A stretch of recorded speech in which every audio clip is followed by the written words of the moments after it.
Hello বন্ধুরা, আজকে আমরা এসেছি পিএসসি ক্লার্কশিপ মেইনস সহ অন্যান্য এক্সামের জন্য গুরুত্বপূর্ণ বাংলা ডেসক্রিপটিভ একটা প্রতিবেদন নিয়ে। আজকের টপিক হচ্ছে বৃদ্ধাশ্রম নিয়ে সংবাদপত্র উপযোগী রিপোর্ট রাইটিং।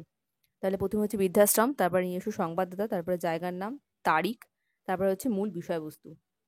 একান্নবর্তী পরিবার থেকে নিউক্লিয়ার পরিবার হয়ে ওঠার ফলে প্রবীণ নাগরিকদের প্রাণের সম্বল হলো বৃদ্ধাশ্রম, যেখানে কেউ সামাজিক পরিস্থিতির চাপে, কেউ বা সন্তানের অবহেলায় স্বইচ্ছায় নিজের একাকিত্ব কাটাতে, কেউ বা সংসারের অশান্তির চাপে পালিয়ে বাকি জীবনটুকু একটু শান্তিতে কাটাতে নিরাপদ আশ্রয় নেয় এই বৃদ্ধাশ্রমে।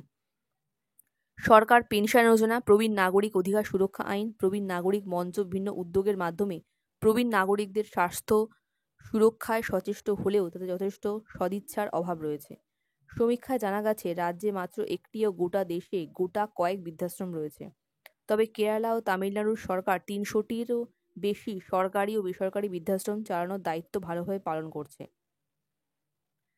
কিন্তু পশ্চিমবঙ্গের সরকারি বৃদ্ধাশ্রমটি আর্থিক অনুমোদনের অভাবে ধুঁকছে।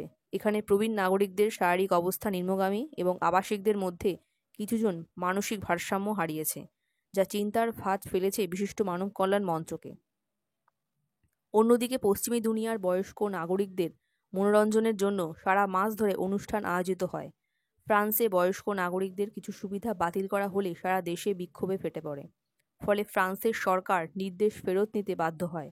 যদিও ২০০১ সালে বাজপেয়ী সরকারের তত্ত্বাবধানে national council for older person নামে একটি সংস্থা গঠন করলেও সেই পরিকল্পনা ও কার্যক্রম রাজনৈতিক চাপানোতরের মাঝে হারিয়ে গেছে এবং অতল তিমিরেই হারিয়ে গেছে এই বৃদ্ধ মানুষগুলির ভালো থাকার স্বপ্ন।